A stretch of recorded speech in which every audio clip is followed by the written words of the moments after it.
চলে এলাম আরেকটি নতুন ভিডিও নিয়ে। নমস্কার বন্ধুরা, আমার সংসার চ্যানেলে সকলকে স্বাগত জানিয়ে আজ একটি অত্যন্ত সুন্দর মুহূর্ত, একটি বলবো না বেশ কয়েকটি সুন্দর মুহূর্ত আপনাদের সামনে তুলে ধরছি। যেটা হলো আজ আমি বাড়িতে কিভাবে লোকনাথ বাবার পুজো করেছিলাম, লোকনাথ বাবার তিরোধান দিবসের দিনকে, তারই কিছু কিছু মুহূর্ত আপনাদের সঙ্গে শেয়ার করছি। অবশ্যই সম্পূর্ণ ভিডিওটা দেখার জন্য অনুরোধ করছি। আশা করি আমার এই ভিডিওটা আপনাদের সকলের খুবই ভালো লাগবে। ভালো লাগলে অবশ্যই একটা সাবস্ক্রাইব করে দেবেন, আর লাইক, শেয়ার ও কমেন্ট করতে কিন্তু ভুলবেন না। ঠাকুরকে সুন্দর করে সাজিয়ে নিয়েছি। সুন্দর করে সাজিয়ে তো নেব, ঠাকুরকে সাজানোটাই হচ্ছে আমাদের কাজ একমাত্র। তো সেটা পরে আসছি। আমি বাড়িতে এই যে সব সবজিপাতি, সমস্ত ঠাকুরের ভোগের নানা রকম সরঞ্জাম সবই রেডি করে রেখেছি। বাজার থেকে আনা সমস্ত জিনিসপত্র ধুয়ে পরিষ্কার করে ঠাকুরের সামনে রেখেছি। আর একটা কথা কি, ভোরবেলা উঠে আগে আমার গোপাল সোনাদেরকে স্নান করিয়ে রেডি করিয়ে রেখেছি। কেন কি, ঠাকুরের যেহেতু তিরোধান দিবস, সেই জন্য ওদেরকে আমি সাদা পোশাক পরিয়েছি। সাদা পোশাক পরানো একটা শোকের দিন, একটা দুঃখের দিন বলে তাই ওদেরকে আমি সাদা জামা কাপড় পরিয়েছি। আর একধারে আমি ভোগের সমস্ত আয়োজন করেছি, আর কিছু কিছু ভোগের ব্যবস্থা করার জন্য নিজে আসছি, আবার ঠাকুর ঘরে যাচ্ছি। এই হচ্ছে সারা দিনের ব্যাপার। তো এখানে ঠাকুরকে গোছগাছ করে আবার চলে এসেছি রান্নার জায়গায়, যেখানে ঠাকুরের ভোগ রেডি করা হচ্ছে। ঠাকুরের যেটা আসল ভোগ, অর্থাৎ যেটা সকালবেলা খেয়ে ঠাকুর দেহ ত্যাগ করেছিলেন, অন্ন যেটা একেবারেই হবিষান্ন বলবো, লবণ ছাড়া, সেইটা একটু সাদা মাখন দিয়ে ঠাকুরকে নিবেদন করতে হয় সকালবেলা। এটাই কিন্তু পুজোর প্রথম এবং প্রথম যাকে বলে ভোগ দেওয়া।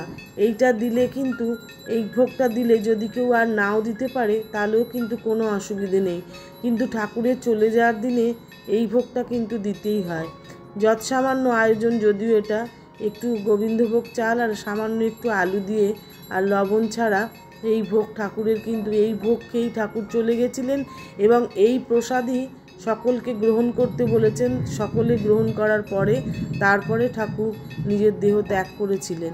তো সেই কারণে আমি চেষ্টা করি একটুখানি এটা ব্যবস্থাটা রাখতে। আমি এটা দিয়ে খুব আনন্দ পাই। ঠাকুরকে এই ভোগটুকু নিবেদন করে আমরা খুব বাড়িতে সবাই খুব আনন্দ পাই। কিছুক্ষণের জন্য সেখানে আমাদের কাঁসর ঘণ্টা বাজিয়ে ধূপ ধুনো জ্বালিয়ে ঠাকুরের নাম করি আর ঠাকুরকে এই ভোগটা নিবেদন করি। এই গেল সকালের পর্ব। তারপরে একে একে বিভিন্ন রকমের যে আয়োজনগুলো করেছি, সামান্য আমার একলা হাতে আমার ক্ষমতার যেগুলো মধ্যে, সামান্য ঠাকুরকে যা ভোগ, নানা রকম ভাজা, তারপরে খিচুড়ি, পোলাও, আলুর দম, এর মাঝখানে আবার হাতটাও কেটে ফেললাম। কি জানি, ঠাকুরেরই ইচ্ছে, ঠাকুরের হয়তো আমাকে ব্যথা দিয়ে একটু ভালো লাগলো, তাই হয়তো একটু ব্যথা দিলেন। খুবই রক্ত বেরিয়েছে। তো যাই হোক, আবার ব্যান্ডেজ ট্যান্ডেজ বেঁধে আবার নিজের কাজে লেগে পড়েছি। তো একলা হাতে জোগাড় করতে খুবই অসুবিধা হয়। আমি বলি সব সময় যে আমি যৎসামান্য আয়োজন করি, আমার যতটুকু সাধ্যের মধ্যে সেইটুকু করে দিয়ে না দিলেও কিন্তু আমার একেবারেই শান্তি হয় না মনে।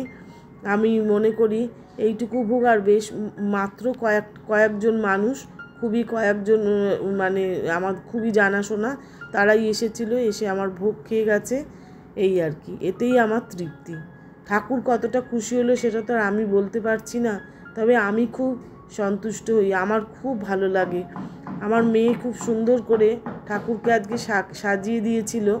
তা ওর বাবা আর মেয়ে দুজনে মিলে মালা টালা পরিয়ে, চন্দন পরিয়ে খুব সুন্দর করে সাজিয়েছিল। আমার খুব ভালো লেগেছে। আমি তো এদিকটায় অতটা আসতে পারিনি। আর আমি এসে পরে আবার স্নান করে, আবার ভোগ টোগ নেদে স্নান করে জামা কাপড় ছেড়ে আমি এখানে শিবের পুজোটা আগে করে নিলাম। শিব ঠাকুরের পুজো এই দিনে করতে হয়, কেন শিবেরই তো অঙ্গ বাবা লোকনাথ। তাই জন্য আমি প্রতি বছরই শিবের পুজো তো রোজই করায়, কিন্তু শিবের পুজো এই আজকের দিনে রেখে দিই, ঠাকুরকে বসিয়ে নিই, তারপর আমি শিবের পুজো সামনে করে তারপরে সামনে শিব ঠাকুরকে রেখে দিই। এইভাবেই আমি পুজোটা করি। শিব ঠাকুরের জন্য আকন্দর মালাও এসেছে, আর মা লক্ষ্মীকেও আমি সাদা পোশাক পরিয়েছি, যদিও সাদা একেবারেই নয়, জড়ি দেওয়া আছে মা লক্ষ্মীর শাড়িতে। এখানে ঠাকুরকে শিব ঠাকুরকে একটা অখণ্ড ফল আমি নিবেদন করে দিচ্ছি।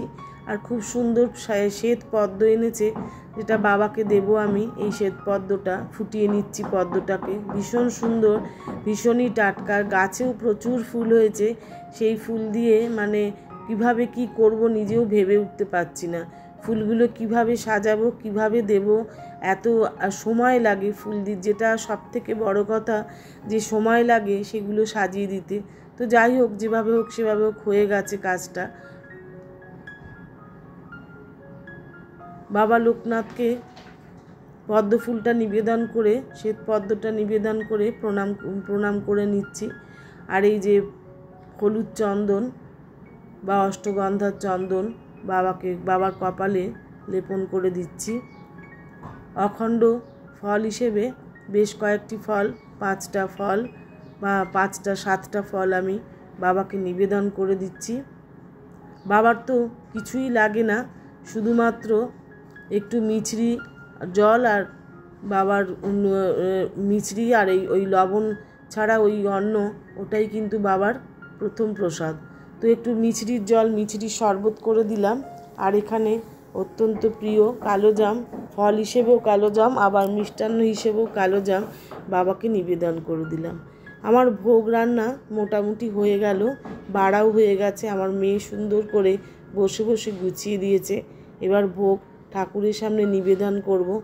এই রাখলাম তণ্ডুল বা পান, বাবা খেয়ে ভোগ প্রসাদ গ্রহণ করে তারপরে মুখ শুদ্ধি করবেন বলে তার সামনে রেখেছি। ধূপবাতি, মোমবাতি, প্রদীপ সমস্ত জ্বালিয়ে নিয়েছি বাবাকে আরতি করবার সরঞ্জাম। এবার আমি আরতি শুরু করব। আপনারা আরতি দেখুন, আপনাদের অবশ্যই ভালো লাগবে। আর